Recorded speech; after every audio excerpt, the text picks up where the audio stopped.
Hi everybody, welcome to Ramesh classes. This is Rani and today we are going to discuss some remaining figure speech because earlier I have given three parts of the figure speech, just part 1, part 2, part 3. You can watch on the YouTube these part and also you can find the link in the description box. You know that this topic is very important and very useful for the English literature learner. So please watch this video till the end and please subscribe and press the bell icon. So let's start this topic. Figure speech. First figure speech, cynic ducky. Synecdoche क्या है? पहले हम इसकी जो definition है हम उसको देख लेते हैं कि सिनिक डकी की डेफिनेशन क्या है. In synecdoche part is used to show the whole और the whole to a part. यानी कि कहने का मतलब है कि सिनिक डकी जो होता है इसमें क्या होता है कि एक पार्ट जो है हुल को दर्शाता है और एक हुल जो है एक पार्ट को दर्शाता है. यानी कि बड़ा ग्रुप छोटे को और छोटा ग्रुप बड़े को दर्शाए, वो क्या होता है हमारा, उसे हम कहते हैं सिनिक डकी. ठीक, सिनिक डकी जो है हमारा, अब एक एग्जांपल के थ्रू हम समझ लें. जैसे कि एक हमारा बड़ा पार्ट है. ठीक, अब इस बड़े पार्ट का छोटा पार्ट हम कहें तो ये क्या है, सिनिक डकी. और इस छोटे का बड़ा कहें तो ये भी हमारा क्या है, एक सिनिक डकी. ठीक, तो यही हमारी डेफिनेशन है. In synecdoche part is used to show the whole और the whole to a part. ठीक, एग्जांपल देखें. Give us this day our daily bread. यानी कि यहाँ जो ब्रेड वर्ड यूज किया गया है, तो ब्रेड का मतलब यहाँ ये नहीं है कि ब्रेड का मतलब है फूड. यानी कि give us this day our daily food. यानी कि कहने का मतलब है यहाँ ये यूज किया है फूड के लिए. ठीक, तो फूड क्या है, एक बिग पार्ट है यानी कि एक बड़ा पार्ट है, सॉरी होल पार्ट कहें उसे. ठीक, और इसका जो हमारा स्मॉल पार्ट है वो क्या है, हमारा एक ब्रेड. यानी कि ये हमारा एक होल हो गया और ये हमारा क्या हो गया, ब्रेड एक पार्ट हो गया. ठीक, नेक्स्ट देखें. All hands are doing work. All hands, यहाँ जो ऑल हैंड्स किसके होते हैं, हैंड्स होते हैं लोगों के यानी कि पीपल के. तो यानी कि यहाँ हैंड्स का यूज किया गया है कि all hands are doing work. क्या कर रहे हैं, सभी हैंड्स काम कर रहे हैं. तो हैंड्स का मतलब यहाँ, हैंड्स का मतलब है वर्कर्स. ठीक, हैंड्स का मतलब क्या है यहाँ, वर्कर्स. ठीक, वर्कर्स. तो workers, all workers are doing work.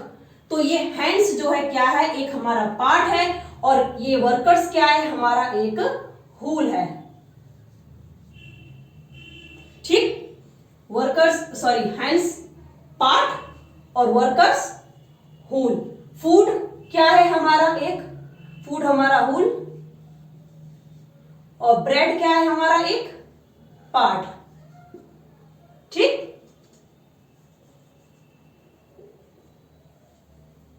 Next example देखें. India defeated Pakistan in the cricket match.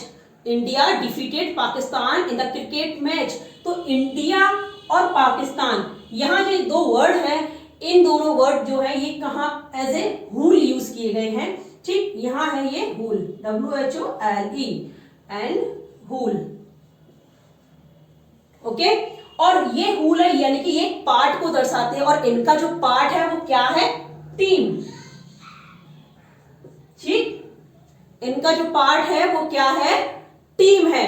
ठीक, यानी कि India team defeated Pakistan team in the cricket match. ठीक, तो यानी कि होल और ये पार्ट. तो सिनिक डकी क्या होता है, whole to part and part to whole. The hospital treated them free of cost. अब यहाँ हॉस्पिटल जो है वो क्या है, एक होल है. ठीक, क्या है, एक होल है और हॉस्पिटल होल है तो उसका पार्ट क्या हुआ, डॉक्टर. ठीक, ये क्या हुआ, डॉक्टर. यानी कि डॉक्टर क्या हो गया, इसका एक पार्ट हो गया, ये पार्ट है. डॉक्टर क्या है, एक पार्ट. ठीक, और हॉस्पिटल क्या है, एक होल. ठीक, नेक्स्ट देखिए. We should not eat in plastic, हमें प्लास्टिक में नहीं खाना चाहिए। तो यानी कि प्लास्टिक का मतलब यहाँ एक मटेरियल हो गया, ठीक, और ये मटेरियल है तो इसका मतलब ये क्या है, एक होल, ठीक, यानी कि एक बड़ा ग्रुप छोटे को दर्शाए, तो ये क्या है, प्लास्टिक बड़ा, और प्लास्टिक का एक छोटा क्या होती है, इनकी थिंग्स होती हैं, प्लास्टिक की जो थिंग्स होती हैं वो थिंग्स में जैसे कि हम ले लेते हैं यूटेंसिल्स, ठीक, ये यूटेंसिल्स बर्तन वगैरह जो होते हैं। तो यानी कि कहने का मतलब है हमें प्लास्टिक के बर्तन में नहीं खाना चाहिए। तो यहां उसने डायरेक्ट प्लास्टिक बोल दिया है, तो ये हुल को दर्शा रहा है, और इसका जो पार्ट है वो यानी कि कहने का मतलब है यूटेंसिल्स, ठीक। नेक्स्ट देखिए, he is the Tendulkar of our team. अब तेंदुलकर जो है वो क्या है, एक पार्ट है किसका, टीम का, ठीक, ये एक पार्ट है, और इसका जो हुल है वो क्या होगी, टीम, ठीक। नेक्स्ट देखें, हुल ईयर ऑफ डेनमार्क, यहाँ ईयर, हुल ईयर की बात हो रही है यहाँ, यानी कि हुल ईयर, ईयर किसका, ईयर किसके पार्ट है, ईयर जो पार्ट है वो किसका है, यानी कि पीपल, यानी कि लोगों का। अब लोग जो है वो हुल हो गया, और ईयर क्या हो गया, पार्ट हो गया, ठीक। तो यहां हम कहेंगे पीपल ऑफ डेनमार्क, ठीक। ये जो 7 एग्जांपल्स थे स्नीटकी के, आई होप आपको अच्छे से समझ आ चुके हैं। तो चलिए नेक्स्ट अपनी फिगर स्पीच की ओर बढ़ते हैं।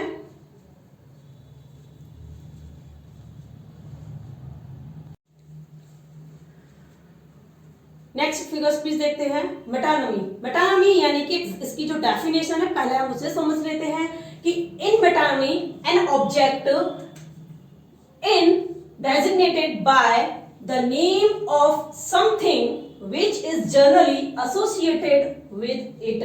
यानी कि कहने का मतलब है कोई ऐसी चीज को दूसरी चीज के साथ एसोसिएट किया जाता है जो आमतौर पर उसी से जुड़ी होती है, ठीक। यानी कि एक वस्तु को दूसरी वस्तु के साथ रिप्लेस करना, तो वो क्या है हमारा, वो है हमारा मेटानमी, ठीक। अब एग्जाम्पल देख लेते हैं जिससे कि अच्छे से आपको और समझ आ सके।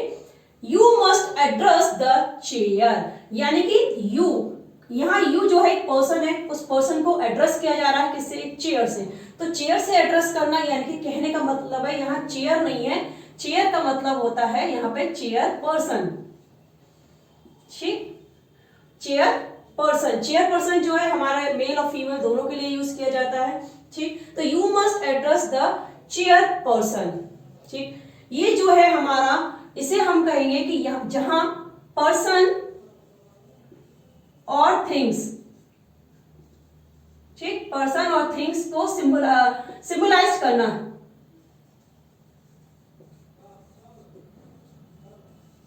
ठीक, यानी कि जहां पर्सन और थिंग्स को सिंबलाइज किया जाता है वो क्या, वो कौन सी फिगर स्पीच होती है, मेटानमी, ठीक। यानी कि नेक्स्ट देखिए, the kettle boils. Kettle boils, यहाँ जो कैटल है यानी कि कैटल उबलती है, भाई कैटल को उबलते हुए देखा है क्या, नहीं ना, तो कैटल तो उबल नहीं सकती है, तो क्या उबलता है कैटल की जगह, पानी उबलता है। जो पानी है वो किस में भरा हुआ है, वो केटल में भरा हुआ है, और केटल जो है यानी कि पानी उबल रहा है केटल के अंदर से, तो यानी कि यहाँ केटल का मतलब है वाटर, ठीक, यहाँ है इसका मतलब वाटर। और वाटर यानी कि कहने का मतलब है जहां कंटेनर का यूज किया जाए फॉर थिंग्स, यानी कि किसी थिंग्स के लिए, तो यहाँ केटल यूज किया गया है, कंटेनर है पानी का, ठीक। तो यानी कि कंटेनर, कंटेनर फॉर थिंग्स, ठीक। कंटेनर का यूज हो किसके लिए, थिंग्स के लिए, तो वो कौन सी फिगर स्पीच होती है, मेटानमी, ठीक। नेक्स्ट एग्जांपल देखते हैं, ही इज ईटिंग टिफिन। अब भाई कोई व्यक्ति टिफिन को नहीं खा सकता ना, क्या खाएगा, उस टिफिन के अंदर जो रखा हुआ है वो उसी को तो खाएगा। तो टिफिन में क्या है, लंच, ठीक, तो टिफिन में क्या है, लंच, ठीक। तो यानी कहने का मतलब ही इज ईटिंग लंच, तो लंच जो है वो क्या है, एक थिंग है, यानी कि थिंग्स कहेंगे उसको। और थिंग जो है वो किसमें है, टिफिन में। टिफिन क्या हो गया, एक कंटेनर हो गया। तो ये भी हमारा यही वाला एग्जांपल है। ठीक, तो यहाँ कंटेनर यूज हो किसी थिंग का, तो वहां हम कहेंगे कौन सा फिगर ऑफ स्पीच, या मेटानमी। नेक्स्ट देखें, the pen is mightier than sword. ठीक, यहाँ जो पेन है यानी कि कहने का मतलब है पेन जो है वो ज्यादा पावरफुल है किससे, शोड से, यानी कि तलवार से। अब तलवार से ज्यादा पेन जो है कैसे पावरफुल है, यानी कि यहाँ कहने का मतलब पेन और तलवार की नहीं हो रहा है कंपैरिजन, यहाँ कंपैरिजन हो रहा है किसका, यहाँ जो कंपैरिजन हो रहा है वो किसका हो रहा है, वो हो रहा है एजेंट का, यानी कि इंस्ट्रूमेंट यूज फॉर एजेंट। यानी कि कहने का मतलब यहाँ हम कहें पेन, पेन क्या है यहाँ की लिटरेरी पावर। पेन जो यूज किया गया है लिटरेरी पावर में, जैसे कि पेन का यूज ज्यादातर कौन करते हैं, ऑफिसर लोग जो होते हैं वो पेन का यूज करते हैं, तो पावर सबसे ज्यादा ऑफिसर लोगों के पास ही होती है। ठीक, और जो शोड जो यूज करते हैं वो कौन यूज करते हैं, वो फाइटर्स लोग यूज करते हैं। ठीक, तो हम इसे कहेंगे मिलिट्री पावर।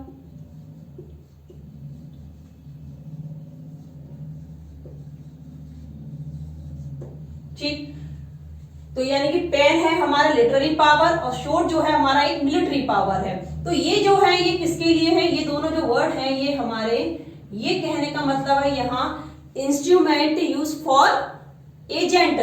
ठीक, इंस्ट्रूमेंट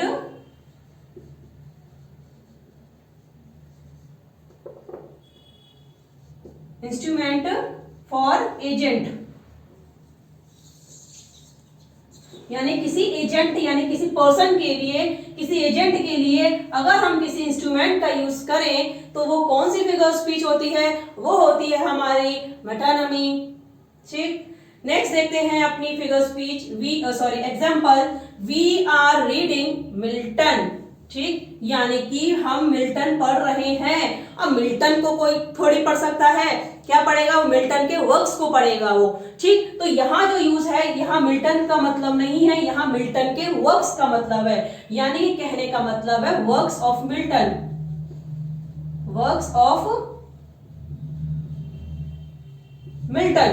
ठीक, वर्क्स ऑफ मिल्टन, यानी कहने का मतलब है जहां भी ऑथर्स का यूज हो और उसके वर्क्स की चर्चा की जाए तो वहां हम क्या कौन सी फिगर स्पीच लगाएंगे, मेटोनमी। नेक्स्ट देखते हैं, let me give U A hand. Let me give U A hand. अब यहाँ वो कोई व्यक्ति किसी का हाथ कैसे मांग सकता है, वो कह रहा है भैया let me give U A hand, तो भाई तुम मुझे अपना हाथ तो नहीं दे सकता ना कोई हाथ, तो यहाँ हैंड का मतलब है हेल्प।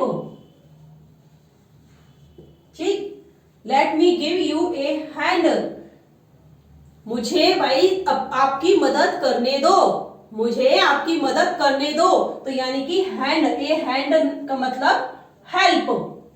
ठीक, तो ये भी हमारा इंस्ट्रूमेंट वाला ही हमारा प्रोसेस है, इसका भी इंस्ट्रूमेंट फॉर एजेंट, यानी कि यहाँ इंस्ट्रूमेंट या हैंड को हम एक इंस्ट्रूमेंट मानते हैं और इंस्ट्रूमेंट का यूज किया जा रहा है किसके लिए, व्यक्ति के लिए।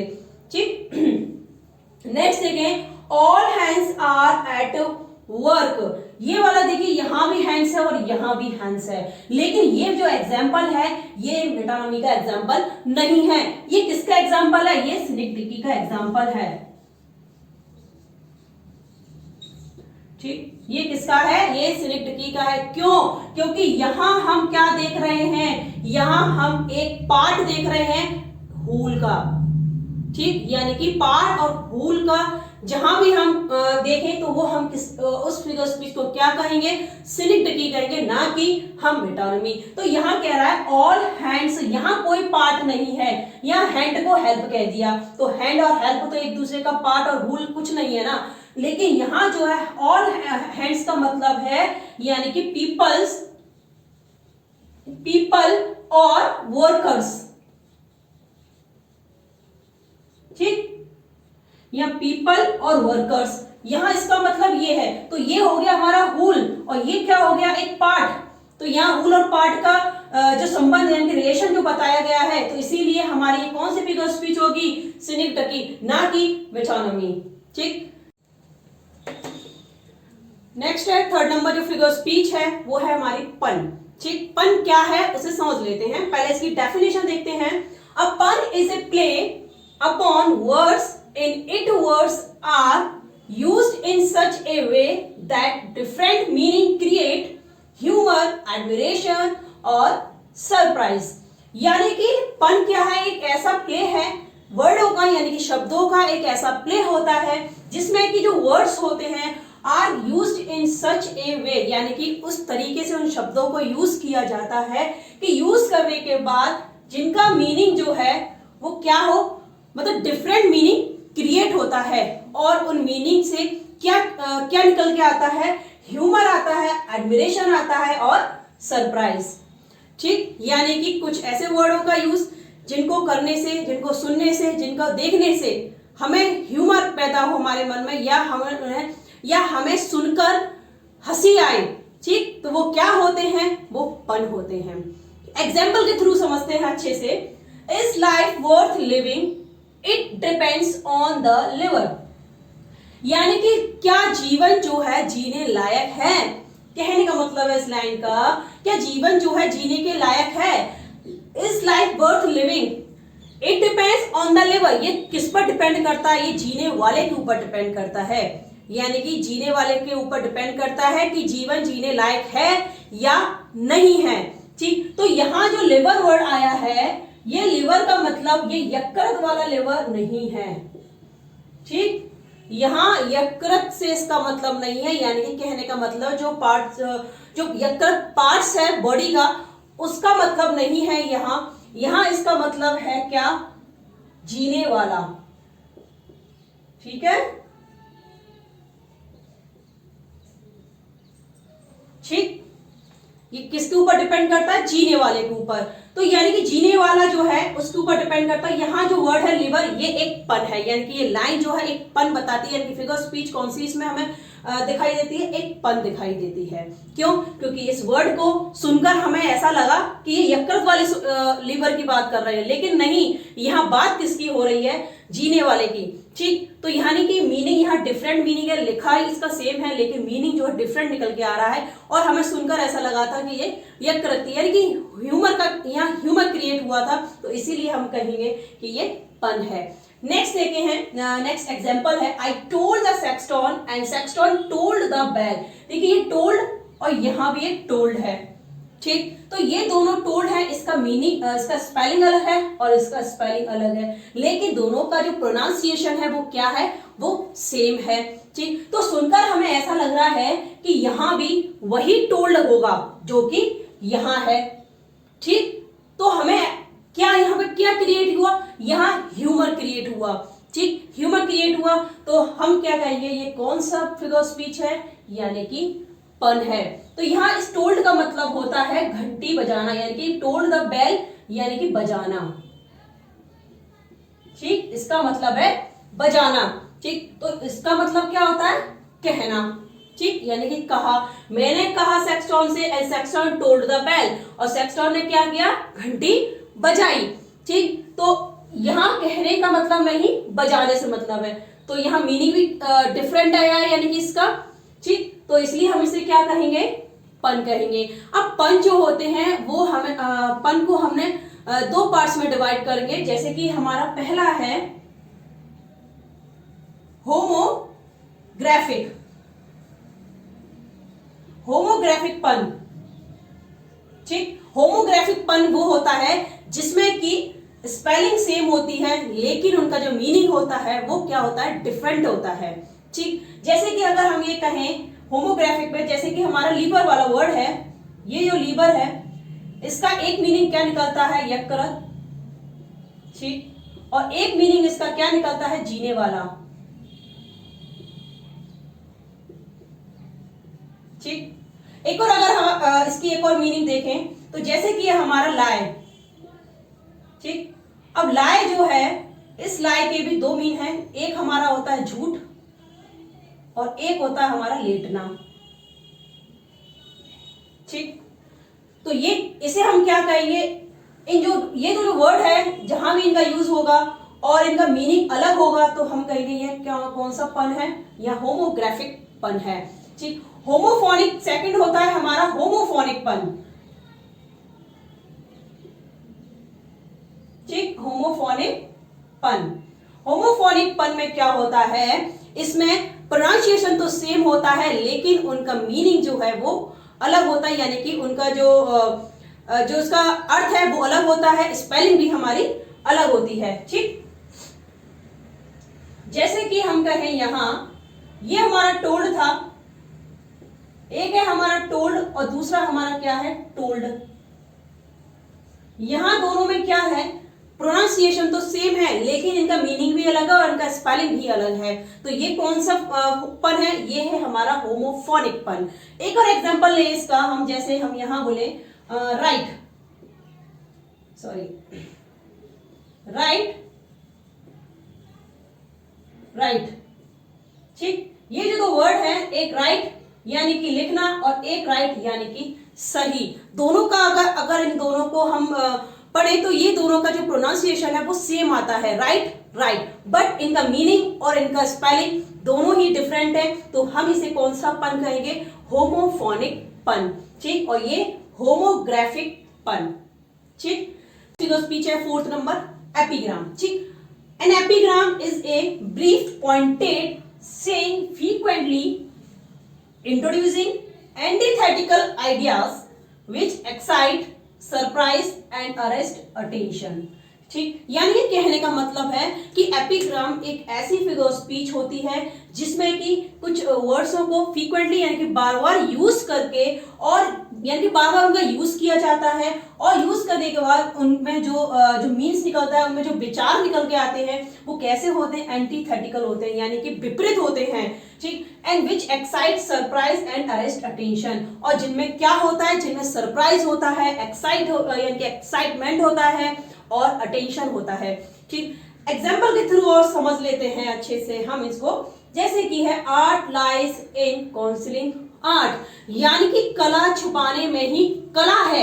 अब देखिए यहाँ कला जो वर्ड है, आर्ट और आर्ट, यहाँ दो बार यूज किया गया है, लेकिन यहाँ यूज तो किया गया है दो बार और इसमें यूज दो बार भी होता है और साथ ही साथ इसमें क्या है, एक कॉन्ट्राडिक्ट भी क्रिएट होता है, यानी कि एक विपरीत जो आइडिया है वो भी क्रिएट होता है। जब कला छुपाना ही है तो फिर वो कला क्यों है, ठीक, क्योंकि कला को तो दिखाना चाहिए, छुपाना नहीं चाहिए ना, तो यहाँ कला को छुपाना ही कला कहा जा रहा है। ठीक, तो यानी कला वर्ड को एक दूसरे के जिसमें कला जो वर्ड है वो क्या कर रहा है, वो एक जो मीनिंग है वो कैसा मीनिंग क्रिएट कर रहा है, वो एक मीनिंग जो क्रिएट कर रहा है वो एंटीथेटिकल आइडिया निकालकर इस मीनिंग को क्रिएट किया जा रहा है। ठीक, नेक्स्ट देखें, he makes no friend who never made a foe, यानी कहने का मतलब दूसरा एग्जांपल देखें हम तो ही मेक्स नो फ्रेंड, वह कोई भी फ्रेंड नहीं बनाता है। तो कहने का मतलब है फ्रेंड नहीं बनाता है तो कौन बनाता है, वो तो दुश्मन बनाता है वो। ठीक है, जब उसने कोई फ्रेंड नहीं बनाता है, वो यानी कि उससे कोई भी दोस्त नहीं बनाने हैं तो वो क्या बनाएगा, वो उनको दुश्मन ही बनाएगा। और नेक्स्ट में क्या कहा है, who never made a foe, यानी कि उसने कभी भी कोई दुश्मन नहीं बनाए। तो देखिए यहाँ जो फो है, यहाँ इसका मतलब क्या है, दुश्मन, और यहाँ उसने इनडायरेक्ट कहा है नो फ्रेंड का मतलब भी यहाँ दुश्मन का वर्ड यूज किया गया है, यानी कि उसने कोई दुश्मन को कोई फ्रेंड नहीं बनाता, इसका मतलब दुश्मन बनाता है। और यहाँ वो कह रहा है कि उसने कभी दुश्मन नहीं बनाए।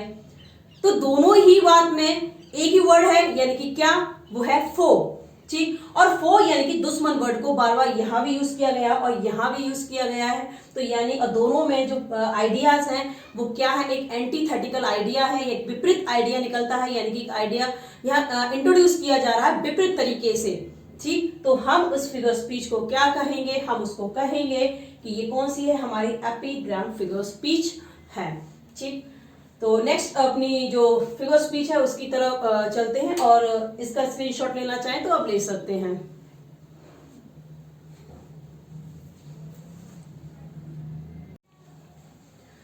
नेक्स्ट जो नंबर 5 फिगर स्पीच है उसे देखते हैं।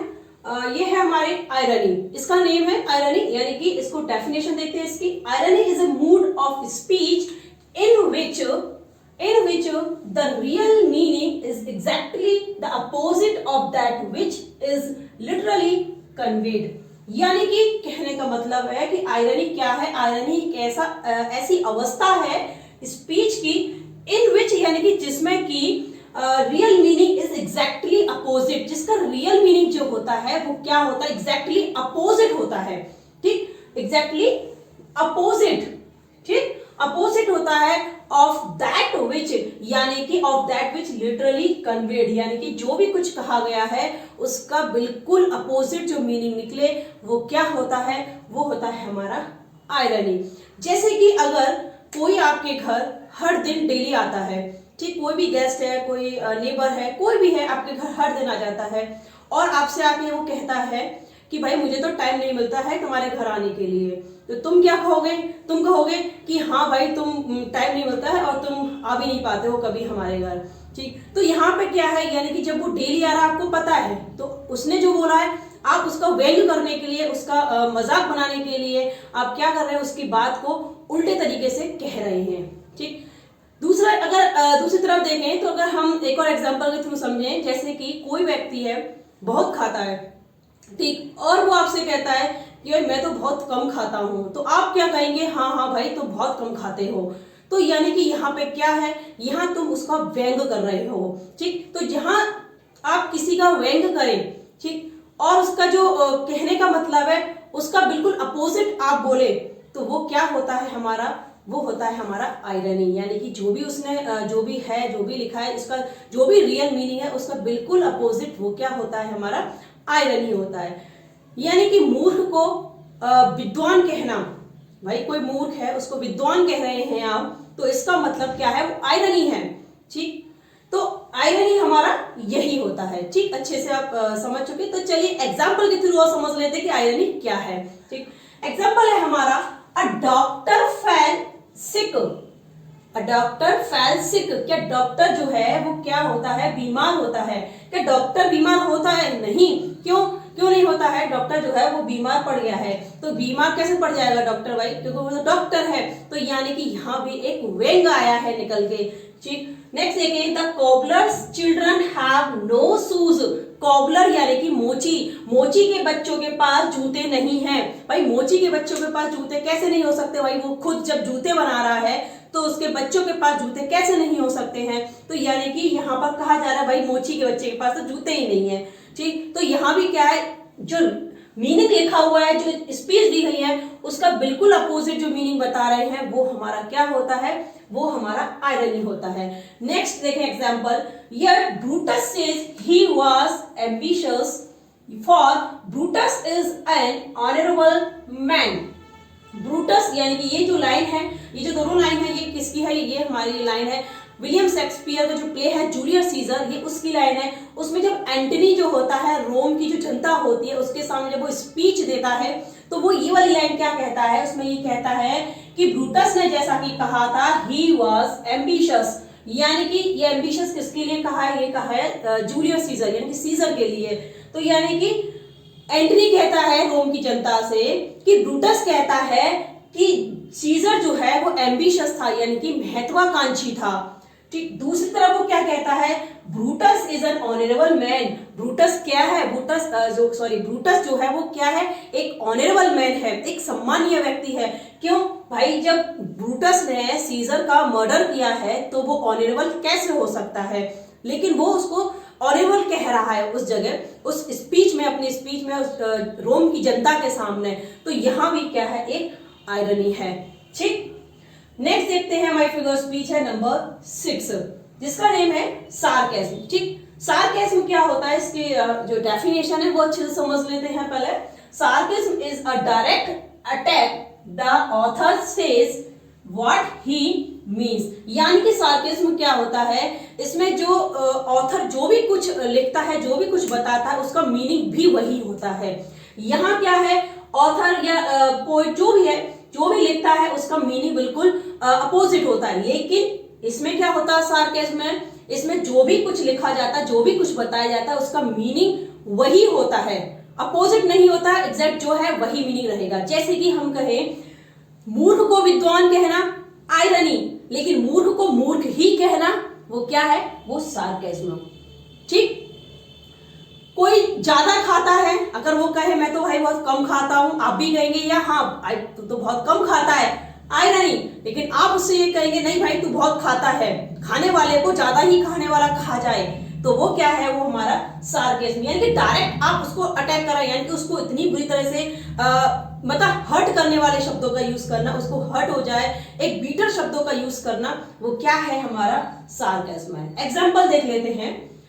God made him and therefore let him pass for a man, यानी कि भगवान ने उसे बनाया है और उसे कहां भेज दिया, आदमियों के पास, यानी कि उन मैन के पास भेज दिया है, उन आदमियों के पास भेजा है। अब भगवान ने किसको बनाया है, यहाँ सीधी सीधी बात कही गई है, यानी कि किसको बनाया है, और उसके उसे यानी कि कहने का मतलब मैन को, और उस मैन को कहां भेज दिया, उन मैन के पास ही भेज दिया है। तो यानी कि यहाँ जो ऑथर है उसने सीधी लाइन कह दिए, यहाँ कोई भी बात को उसने इनडायरेक्टली नहीं कहा है। डायरेक्ट वे में कहना, a big erect upon two legs and bearing the semblance of a man, यानी कि जो दो पैरों पे खड़ा है वो क्या है, वो कौन है, वो एक आदमी है, वो एक मैन है। ठीक, तो यहां भी बात उसने सीधे सीधे कह दी डायरेक्ट वे में। ठीक, नेक्स्ट देखें, you have no money so people call you poor, यानी कि तुम्हारे पास पैसा नहीं है इसलिए लोग तुम्हें क्या कहते हैं, गरीब कहते हैं। ठीक, तुम्हारे पास पैसा नहीं है इसलिए तुम्हें लोग गरीब कहते हैं। अब तुम किसी से ये वाली बात डायरेक्ट बोलोगे तो उसको बुरा लगेगा, ठीक, उसको हर्ट भी होगा, तो यानी कि फिर भी आप कहेंगे तो ये क्या, एक डायरेक्ट अटैक किया है आपने, एक डायरेक्ट उसको हर्ट किया है, तो इसीलिए हम कहेंगे ये कौन सी स्पीच है, ये हमारी सार्केज्म फिगर स्पीच है। ठीक, तो ये 6 हमारी फिगर स्पीच कंप्लीट है, और भी आगे कुछ हमारी रिमेनिंग फिगर स्पीच है, तो अभी बने रहें और इस वीडियो को एंड तक जरूर देखें।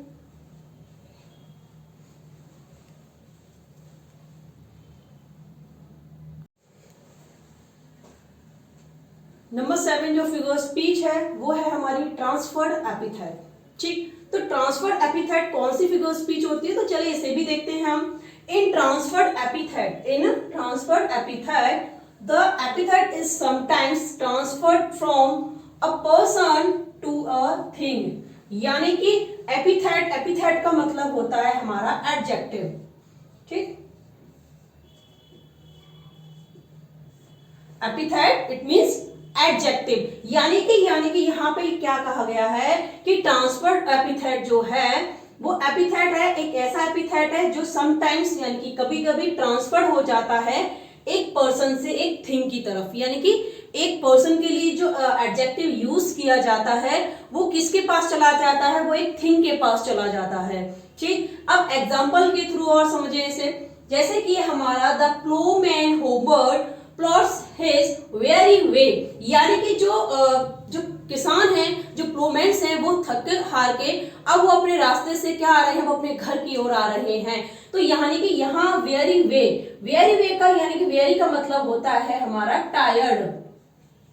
ठीक, तो टायर्ड यानी कि अब वे मीन्स होता है हमारा रास्ता, तो क्या रास्ते जो होते हैं कभी थके हुए होते हैं, नहीं होते हैं। तो ये थके हुए कौन थे, ये थके हुए जो थे वो कौन थे, वो प्लोमैन थे, यानी कि जो फार्मर्स थे, किसान थे, वो थे हमारे क्या, थके हुए।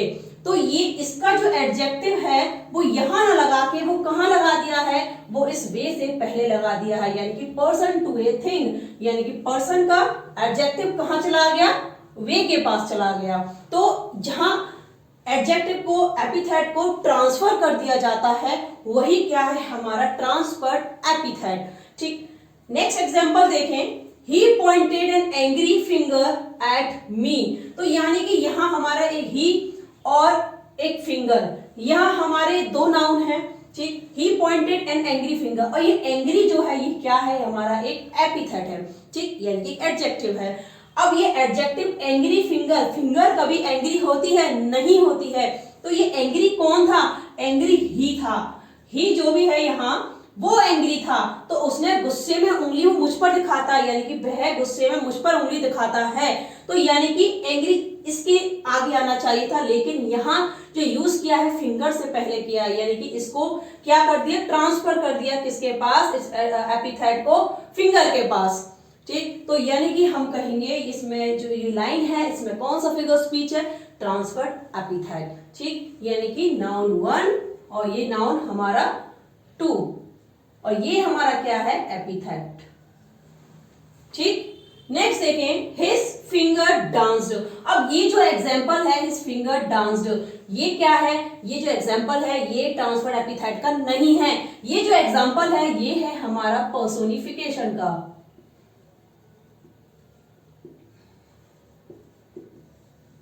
ठीक, ये किसका है, पर्सोनिफिकेशन का। क्यों, क्योंकि यहां जो है फिंगर जो है नाची, यानी कि फिंगर, उसकी जो फिंगर है उन्होंने क्या किया, डांस किया। ठीक, डांस किया उनकी फिंगर, तो फिंगर डांस नहीं करती हैं।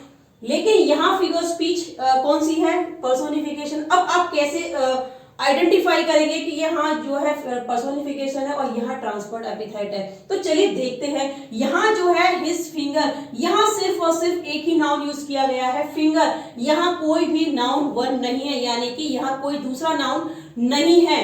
तो जहां दो नाउन होते हैं और एक एपिथेट होता है और उस एपिथेट को ट्रांसफर कर दिया जाता है, तो वो क्या है, हमारा ट्रांसफर्ड एपिथेट, फिगर स्पीच। लेकिन जहां एक ही नाउन है, ठीक, एक ही एन है, तो वहां हम क्या करेंगे, और वहां जो है हम उसको कौन सी फिगर स्पीच कहेंगे, पर्सोनिफिकेशन की फिगर स्पीच कहेंगे। ठीक, she drank the poisoned cup, she drank the poisoned cup. अब यहां भी कौन सी फिगर स्पीच है, हमारी ट्रांसफर्ड एपिथेट फिगर स्पीच है। क्यों, क्योंकि पॉइजन्ड जो है कप कभी पॉइजन्ड नहीं होता है। ठीक, तो यानी कि ये पॉइजन जो वर्ड है, एक हमारा नाउन ये है और एक हमारा नाउन यहाँ है, यानी कि ये नाउन हमारा वन हो गया और ये नाउन जो है हमारा क्या हो गया, टू हो गया, और ये जो है क्या है, एक एपिथेट। ठीक, तो यानी कि यहाँ इस जगह का जो एपिथेट है, यानी कि जगह का जो नाउन वन का जो एडजेक्टिव है वो कहाँ चला गया, नाउन टू के पास चला गया। ठीक, नेक्स्ट देखें, she drank the cup, she drank the cup. ये जो लाइन है ये हमारी ट्रांसफर्ड एपिथेट की नहीं, ये जो है ये किसकी है, ये ट्रांसफर्ड एपिथेट की ना होके ये किसकी है, मेटानमी की। ठीक, ये किसकी है, मेटानमी। जो फिगर स्पीच हमने बताई थी पहले, उसमें है मेटानमी, यानी कि कहने का मतलब यहाँ कंटेनर का यूज किया गया है। She drank the cup, cup को उसने नहीं पिया, कप में जो था उसने उसको पिया, टी हो कुछ भी हो, तो हम यहाँ कहेंगे कि शी ड्रैंक द कप। नहीं, कप की जगह यहाँ है टी, उसने क्या पिया, उसने टी पी। ठीक, उसने टी को पिया, तो ये कंटेनर का यूज किया गया। और कंटेनर का जो यूज बताया था हमने, किसमें बताया था, वो बताया था हमने मेटानमी में, यानी कि मेटानमी जो फिगर स्पीच है वह कंटेनर का यूज है, तो इसलिए ये हमारी मेटानमी है। नेक्स्ट देखते हैं, ही ऑलवेज आस्क फुलिश क्वेश्चंस। अब यहाँ है, देखिए एक नाउन यहाँ है और एक नाउन हमारा यहाँ है, और ये फुलिश जो है वो क्या है, एक एपिथेट है। और कभी फुलिश जो है, क्वेश्चन कभी फुलिश होते हैं क्या, नहीं होते हैं। फुलिश कौन है, या ही जो है वो फुलिश है। क्यों, तभी तो वो फुलिश क्वेश्चंस कर रहा है, फुलिश ही है और वो ऐसे क्वेश्चन कर रहा है। ठीक, तो इसका जो एपिथेट है, ही का जो एपिथेट है यानी एडजेक्टिव है, वो कहाँ चला गया है, क्वेश्चन के पास चला गया है। ठीक, किसके पास गया है, क्वेश्चन के पास, यानी कि इसका एपिथेट ट्रांसफर हो गया क्वेश्चन के पास में। ठीक, तो इसीलिए हम कहेंगे ये कौन सा फिगर स्पीच है, ट्रांसफर एपिथेट। ठीक, ये नाउन टू हो गया हमारा, ठीक, और ये नाउन वन, और ये फ्लिश क्या है, ई, यानी कि एपिथेट। ठीक, नेक्स्ट फिगर स्पीच देखते हैं, एक्सक्लेमेशन। ठीक, एक्सक्लेमेशन जो होता है, exclamation is the strong expression. ये क्या है, एक स्ट्रॉन्ग एक्सप्रेशन होता है of the excess of a particular quality. इसमें एक पर्टिकुलर किसी की क्वालिटी के बारे में बताया जाता है। एंड द मार्क, इसमें ये वाला जो मार्क है इसे हम एक्सक्लेमेशन मार्क कहते हैं। ये जो मार्क है यानी कि इस तरीके का, इसको हम एक्सक्लेमेशन मार्क कहते हैं। तो इसमें इसका यूज किया जाता है and related words are suggested, और इनमें जो एक्सक्लेमेशन वाले जो वर्ड्स होते हैं उनका यूज किया जाता है। तो हम कहेंगे कि ये कौन सा फिगर स्पीच है, एक्सक्लेमेशन वाला फिगर स्पीच है। तो एग्जाम्पल देखते हैं इसके हम, what a piece of work is man. ठीक, तो व्हाट ये क्या है हमारा, ये एक एक्सक्लेमेशन वाला वर्ड है। ठीक, नेक्स्ट देखिए, how sweet the moonlight स्लीप्स upon this bank. तो यहां भी एक एक्सक्लेमेशन वर्ड है, हाउ स्वीट, व्हाट अलाश, हुर्रे, ठीक, ओ, यानी ये सारे जो वर्ड हैं हमारे, ठीक, या ब्रेवो, ये सब क्या है, हमारे एक्सक्लेमेशन वाले वर्ड्स हैं। तो जहां ये आए और एक्सक्लेमेशन मार्क आए तो आप अच्छे से समझ सकते हैं कि ये एक्सक्लेमेशन वाली फिगर स्पीच है। तो यहां देखिए मार्क भी है हमारे। ठीक, नेक्स्ट जो फिगर स्पीच है वो है हमारी यूफिमिज्म। यूफिमिज्म क्या है उसे देख लेते हैं हम। An euphemism a disagreeable thing is presented by an agreeable name. यानी कि डिसएग्रीबल थिंग की जगह कोई हम एग्रीबल नेम का यूज करें तो उसे हम कहते हैं यूफिमिज्म। ठीक, जैसे कि हमारा डिसएग्रीबल का मतलब है जैसे हमारा कोई अप्रिय शब्द की जगह कोई हम एक प्रिय शब्द को यूज करें, एक कठोर शब्द की जगह कोई हम एक कोमल शब्द का यूज करें तो वो क्या है, हमारा यूफिमिज्म है। एग्जाम्पल देखें, जैसे कि हमारा ही पास्ड अवे लास्ट ईयर, यानी कि वह लास्ट ईयर जो है उसकी मृत्यु हो गई थी, यानी कि लास्ट ईयर मर गया। ठीक, तो पास्ट अवे की जगह ये पास्ट अवे जो यूज किया गया है वो किसकी जगह यूज किया गया है, वो किया गया है डाइड की जगह। ठीक, ही वॉज डाइड। अगर हम कहें he was died last year तो ये भी हमारा सही है, और हम कहें ही पास्ट अवे लास्ट ईयर तो ये जो वर्ड है ये कौन सा वर्ड है, एक एग्रीबल नेम है, और किसकी जगह यूज किया गया है, ये डाइड की जगह पे। ठीक, इंस्टेड ऑफ डाइड। नेक्स्ट देखिए, we should behave well with the special children. ठीक, अब यहाँ जो है हमें अच्छा बिहेव करना चाहिए स्पेशल चिल्ड्रन के साथ। अब यहाँ स्पेशल चिल्ड्रन किसको कहा गया है, स्पेशल चिल्ड्रन जो कहा गया है वो कहा गया है डिसेबल्ड या हैंडीकैप्ड। ठीक, डिसेबल्ड या हैंडीकैप्ड चिल्ड्रन जो होते हैं, ठीक, उनके लिए यहां स्पेशल चिल्ड्रन का यूज किया गया है। तो स्पेशल जो चिल्ड्रन है, स्पेशल जो वर्ड है वो क्या है, वो एग्रीबल वर्ड है, और डिसेबल्ड और हैंडीकैप्ड कौन सा वर्ड है, वो डिसएग्रीबल वर्ड है। ठीक, नेक्स्ट देखिए, ही हैज फॉलन एजलिप, यानी कि ही हैज फॉलन एजलिप, यानी कहने का मतलब है कि वह क्या है, वो मृत अवस्था में पड़ा है, यानी कि कह सकते हैं वह मृत पड़ा है, लेकिन वो मृत नहीं पड़ा है। यानी कि यहाँ पर हम कहें, यानी कि यहाँ जो यूज किया गया है वो किसके लिए यूज किया गया है, वो किया गया है किसके लिए, वो हम कहें तो डाइट के लिए। ठीक, ठीक, नेक्स्ट देखें, नेक्स्ट फिगर स्पीच है पेरीफ्रेजेस और सर्कमलोक्यूशन।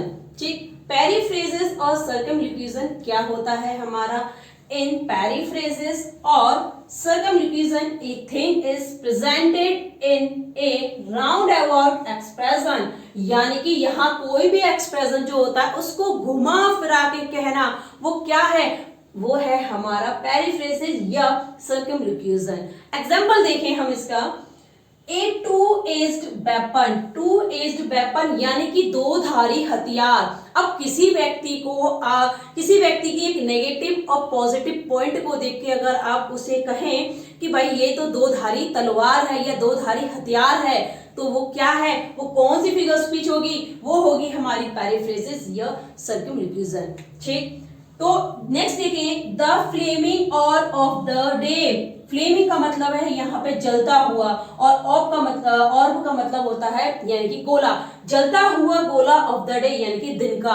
अब किसी ने कोई ऐसी बात कह दी और उसको इतनी हर्ट कर गई वो बात, तो उसको ये ऐसा लग रहा है कि ये बात जो है मेरे लिए क्या है, एक दिन का जलता हुआ गोला है, क्योंकि वो बार बार इरिटेट हो रहा है वो उससे, तो वो क्या कहेगा, भाई ये मेरे लिए तो जलता हुआ गोला है इस दिन का। ठीक, तो ये क्या है, यहाँ जो बात है उसे डायरेक्ट ना कह के घुमा के कहा है, तो वो कौन सी फिगर स्पीच है, पेरीफ्रेजेस और सर्कमलोक्यूशन।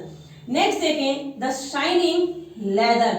ठीक, शाइनिंग लेदर यानी कहने का मतलब है यहाँ कोई भी ब्यूटीफुल है या हैंडसम है, गर्ल ब्यूटीफुल है या बॉय हैंडसम है, तो उसको देखकर, उसकी लुक को देख के, उसकी जो भी उसकी ब्यूटीफुल या हैंडसम, उसको आपको लग रहा है कि वो ब्यूटीफुल है या हैंडसम है, आप डायरेक्ट उसको ब्यूटीफुल या हैंडसम नहीं कह रहे हैं, और आप उसको क्या कह रहे हैं कि भाई ये तो शाइनिंग लेदर लग रहा है, ये तो क्या लग रहा है, शाइनिंग लेदर लग रहा है। ठीक, तो शाइनिंग लेदर है ये, तो यानी कि कहने का मतलब ये कौन सी फिगर स्पीच होगी, ये होगी हमारी पेरीफ्रेजेस और सर्कमलोक्यूशन।